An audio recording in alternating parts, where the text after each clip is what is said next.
We are now on to step 2. Came to believe that a power greater than ourselves could restore us to sanity. So they make an assumption. After step 1, we come step 2, and the assumption is that we're insane, which is mildly offensive. So they do it in a very nice way, a polite way. And it's about coming into the belief that we are insane. And so what are they referring to? They're referring to the thinking part. One thing I would preface is that so many times we think steps, like when we have the 12 steps or when you have steps in a house, they are linear by nature. The 12 steps in this reference is cyclical.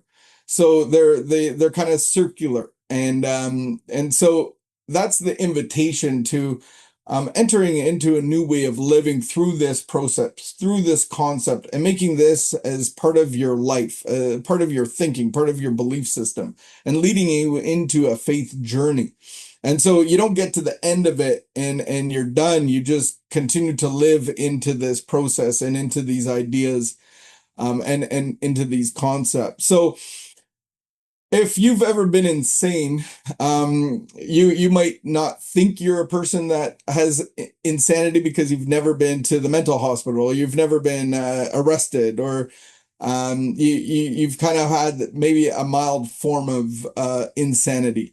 But there's been no real diagnosis. Well, the diagnosis here is basically this insanity of doing the same thing over and over again and expecting a different result. And so in the reference of addiction, it's looking for you've come to the point where you've actually got some damage in your life and you want to stop doing the things that are, draining you, that are costing you, that are not worth it, that maybe it stretched your boundaries and hurt relationships, and you just want to stop doing it. And so you continue to try to make lines in the sand and go like, I'll never cross this boundary, and if I do, then I'll stop. And all of those things that we've tried to implement to stop a behavior.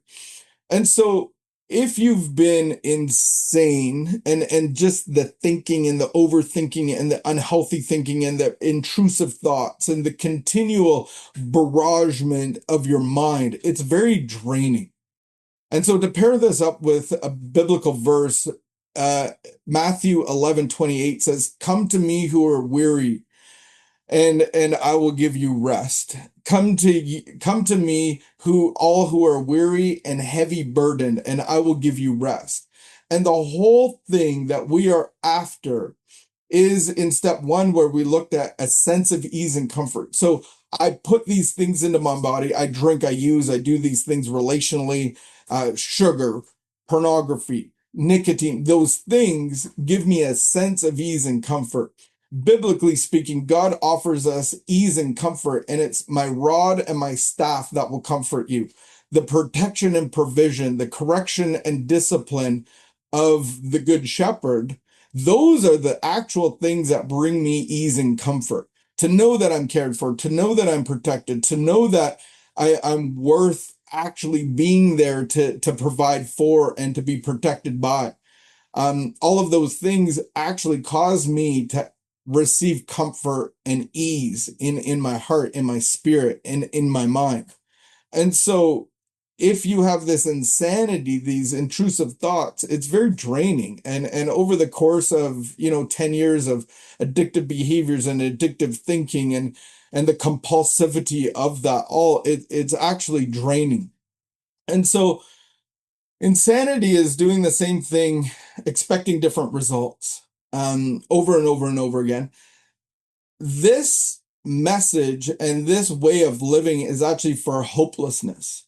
And so for a hopeless person, you might come in fear-based, but turn into hopelessness because you actually start to understand what that is. And so instead of insanity, hopelessness says, I'm doing the same thing, expecting the same results.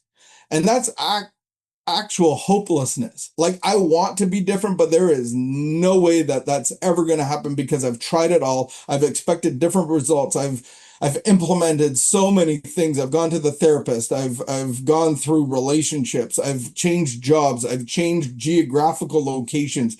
I've frozen my bank cards. I've taken away my car keys. I've done everything that is possibly available to me.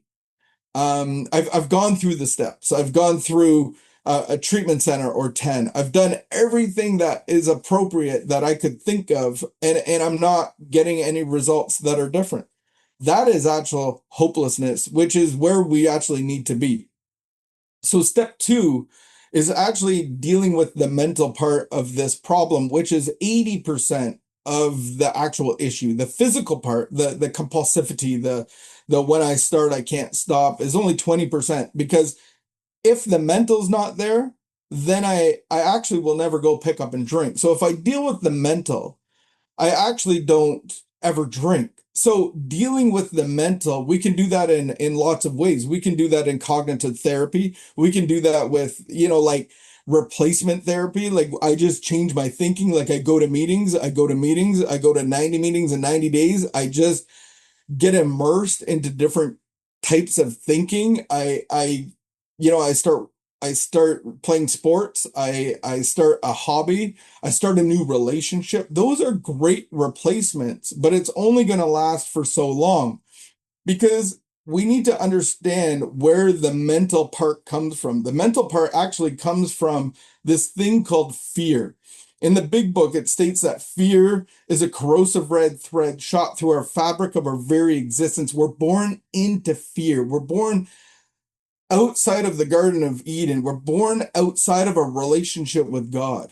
And so fear is at the core and at the essence of our being. We're built in the nature of fear. So when fear gets exposed enough, covered by justification, explanations, and delusions, when fear is actually been suppressed, like it's under the rebar. You don't see rebar in a foundation. Barely you can see a foundation of a house. If you go into your basement, you see some flooring and some carpet. You might be somebody with an unfinished basement, so you can actually see the foundation, and you just see cement. You just see concrete. But underneath it's rebar. And so imagine that rebar is corrosive. Imagine that rebar is full of rust. The essence of the cement will start to crack, and then you'll have holes and foundation leaks, and at some point, if not taking care of that, your house is going to collapse. Your house is going to be ruined, and the point of what we're trying to do is destroy that house anyway and rebuild it with the new solution, which is the rebar of love. God is love. The enemy is fear. And so trying to get into fixing the mental part of my disease can be effective at some level, but the reality is if I don't get to the bottom of it, the fear, and that is the spiritual issue that we all have. Fear is the igniter of the mental obsession. And then you could go a week, a month, 3 months, 3 years, and never have a mental thought and go, I got this beat. And then a state of mind comes in. A state of mind, maybe you spoke to another man about some of the issues that you're having. He's a high power guy, he's big finance guy, he drives a beautiful car, and it's somebody that you want to be, and he looks down on you. And he says, this is what you need to do, this is what you need to implement, this is how you change your life. And you don't really measure up to this kind of man, and you've sought advice from him, and you leave the meeting and you feel destroyed inside, and then all of a sudden your state of mind needs this ease and comfort, and you go drinking, or you go to pornography, or you go to something that you're leaning towards to receive a benefit, ease and comfort. And so that's how fear works. This is how step two works, is this insanity. Even when I think I got it beat, I don't, because 2 years later, 3 years later, I have never seen so many people relapse in COVID, because all of the things that they replaced the mental obsession with, the mental problem of our disease, went away. They were all online. There was no human spiritual connections. There was no meetings. There was sitting and wondering. There was news broadcasting. There was fear. There's this complexity of vaccines and whatnot. And I saw people across the globe relapse from 3 years, 5 years, 7 years, and 10 years. Those are people that got it together, that probably never thought about using in the last couple of years. But fear ignited the mental part, and that's the insanity. And so alcohol has never stopped thinking about me in 18 years. And that's the subtleness of this enemy that we have. So fear works its way out at the top of the iceberg in resentments. And so wherever we have resentments, we're going to have fear. And wherever we have fear, there's a spiritual problem. And that spiritual problem is going to ignite a mental obsession that looks for the ease and comfort that I need to build for me to be okay on the inside. And so when we look at this problem, because it's very important to really understand the problem, because if I don't understand the depths of the problem, how do I apply the solution in the depths that it needs to be? And so once more, on page 43 of the big book, once more, the alcoholic at certain times has no effective mental defense against the first drink. So the first drink never matters if I don't go to it. So the mental problem here is a mental defense against the first drink, except in a few rare cases. Neither he nor any other human being can provide such a mental defense. His defense must come from a higher power. This defense must come from the solution that we're talking about. God is love. The enemy is fear. And so I got to get fear eradicated out of my life. God's perfect love casts out fear, but there's a process. There's a coming to believe that God can actually restore my broken thinking. So if you're somebody that is making up defenses against your addiction, then that is somebody that you're trying to overcome this problem yourself. You're trying to intercept the mental problem. You actually know what the problem is, and you're trying to deal with it on your own self-effort. That's going to be the problem. And then you're going to apply what you believe is the solution through the 12 steps, and you're going to live in the 12 steps. You're not going to live in the solution. You're going to live in the processing. And so you become the process, the meetings, the sponsor, the sponsees become your higher power. And at some point, they're going to let you down. You're going to let them down. You're going to miss some meetings. You're going to go on vacation. You're going to get your rhythms changed, or you might move, or something might happen. The girl might leave you that's been with you for 5 years. There might be a different relation, a death in the family. Heaven forbid, a child dies, and it just too much is too much. So you have to have a solution with the weight and depth that fear had a hold on you. The rebar. You can't get rebar out of cement. You just have to destroy it and get rid of it and enter into a new build. So this is the coming to believe in all of this stuff. So stop building defenses. This is one of our problems that gets in the way of this coming to believe that God can and you can't, is the reality of prejudices. So prejudices are my disbelief that God could and would. We see this in page 45. So this is a step 2 exercise. We talk about the prejudice somebody may have. Some of us have been violently anti-religious. To others, the word God brought up particular idea of him, which someone had tried to impress them during childhood. Perhaps we rejected this particular conception because it seemed inadequate. With the rejection we imagined, we had abandoned the God idea altogether. We were bothered with the thought that faith and dependency on a power beyond ourselves was somewhat weak and cowardly. We looked upon this world as warring individuals, calamity, theological systems, inexplicable calamities with deep skepticism. We looked aghast at many individuals who claimed to be godly. How could there be a supreme being? So here's the exercise. What are your prejudices? What are the ideas that you believe about God.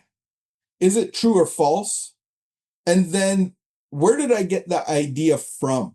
And so my experience with this, I had a belief that God was everything or he's nothing. It's going to be boring. And so giving yourself to God, because I grew up as a missionary kid, I grew up in Asia, and I was like, man, if you give your life to God, you might go to Africa or Asia, or like, man, it just consumes your life. Like, there's no way that I would want to do that. So my actual belief is true. My perception of it is wrong. And then I come into starting in my addiction into my later years of my teens. And I go to this conference where people were being prayed for, and people were being relieved of like it was new to me. I had never seen this before. Is the music and the prayers and the pastor and the laying on hands, and I really wanted that experience. I wanted to feel it. And I said, if this is real, that pastor is going to call me out, because he was calling out a lot of people, and he looked me over. And I said, see, this isn't real. Like, I have a real need. I have a real desire to feel the love of God and be prayed for. And I got passed up. So that's where I kept my belief that, see, it's not really real. And so I had to smash these prejudices, because the big book of Alcoholics Anonymous, actually, there's a principle that says God is everything or he's nothing. God is in your relationships. God is in your work. God is in your career. God is in your family. Like, God isn't a priority. God's in all of the things. We don't prioritize God. He is in all and about all. And the only reason I have anything is because of God. So, um, I wanted to give you that exercise. What are your prejudices? Write them down. Are they true or false? How did I get that idea? And do I still have that idea? And be willing to give that all to God. And so when we come to the end of step two, I believe that there's an experience that we have. There's an actual uh God has revealed himself to you to be able to smash all of these prejudices. There's an actual event that most of us experience. But here's your prayer on page 59. And it says there is one with all power. So it's not saying like believe in any willy-nilly power. You might start there. You might come to that. You might start at a certain point that there are other people that have faith that you don't. But there is one that has all power. That one is God. That one is our creator. We get to him through a belief in Jesus. You find that one now. So here is our step two prayer on page 59. Half measures availed us nothing. So right there, that's one of my prejudices. Like, I only want to believe in God half ways, because, well, if I do it all way, then I might end up in some mission home in some country that I don't want to be involved in. Um, so here's the prayer. Half measured avails us nothing. We stood at the turning point. We asked for his protection and care with complete abandonment. That's your step two prayer. If you've never prayed that prayer, then I just invite you into that, because what I'm actually praying is for his protection and his care, because that's what I've been doing my whole entire life. I've been protecting, I've been building defenses, I've kept people at arm's length, I've been full of fear. And so I care and protect myself. And now I'm being asked to completely abandon that. All the tools and the equipment that kept me alive my whole entire life. All of me. And I'm just asked, I'm praying to abandon all that. So when I had this experience, I went away to a conference, and I was about a year in my recovery trying to get all this stuff. I was very like work based. I was trying to build defenses. I was trying to take precautions so that I wouldn't ever use again. I was implementing all of these things, and I go away to this conference, and I ended up standing up for prayer. It was a small conference, not very many people, and I thought I was the only one standing up. And I was in the front row at that time, and there's only 40 people there. There's music playing. The pastor did an invitation, and there I'm standing up, and I was like, oh man. And then all these people, all these men put their hands on me to pray for me. And I'm like, this is going from bad to worse. I wasn't used to this. And I just shut my eyes. And as I shut my eyes, I had this movie play in my head, and it was a story that my mom had shared with me uh, a decade prior. And it was in my dad's sanctuary. My dad was a pastor, and the congregation was letting out. The Sunday service was over, and this lady went over to my mom and said, "Hey, is that your son?" And my mom said, "Yeah, it is. Why?" My mom had never seen this person, never seen her after again. And the lady said, "He's troubled, but he's going to be okay." And right there in that moment, I heard the words that I've always wanted to hear my whole entire life, that you're okay. And that's my whole life. I've been trying to be okay. I've been trying to be accepted. I've tried to quiet the noise inside of me. And right then and there, God is telling me that I'm okay. I started to feel this liquid love. It's the only thing that I can describe it.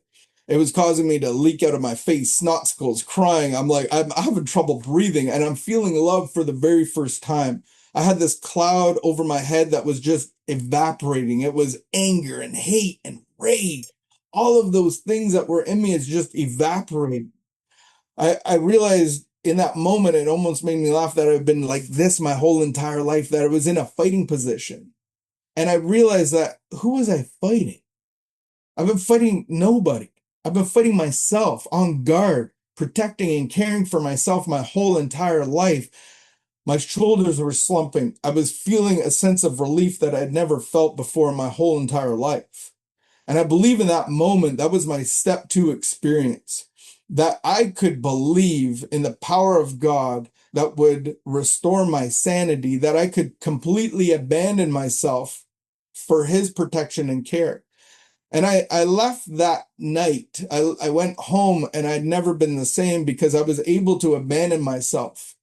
I met with my sponsor that night. He had a tear in his eyes. He's like, "Get on our hands and knees and let's do the third step prayer." And that was my experience, that my belief gave me a faith in something else that wasn't me. I couldn't explain it all at the time. I couldn't explain the Trinity of God. I couldn't explain the Father, the Son, and the Holy. I didn't even know what was happening. But God gave me an experience so that I could put my belief in him and start this journey and go through the process of cleaning out the stuff inside of me that's kept me a slave, that kept me looking and searching for this sense of ease and comfort, which caused my addictions, which caused my mental obsession. And when I use, I can't stop using, and I'm trapped in this vicious cycle of addiction. And so the cure for this is love, because at the bottom of the mental obsession is fear. And so I got to actually get God's love into there. And otherwise I'm just working against my addiction, and it's stronger than me, it's stronger than you, it's stronger than therapy, it's stronger than rehab. It's what I'm being invited into is believing in a God that has all power, that can change me from the inside out, that I can have faith in, and then learn to trust, because that's going to be the next part of the process. So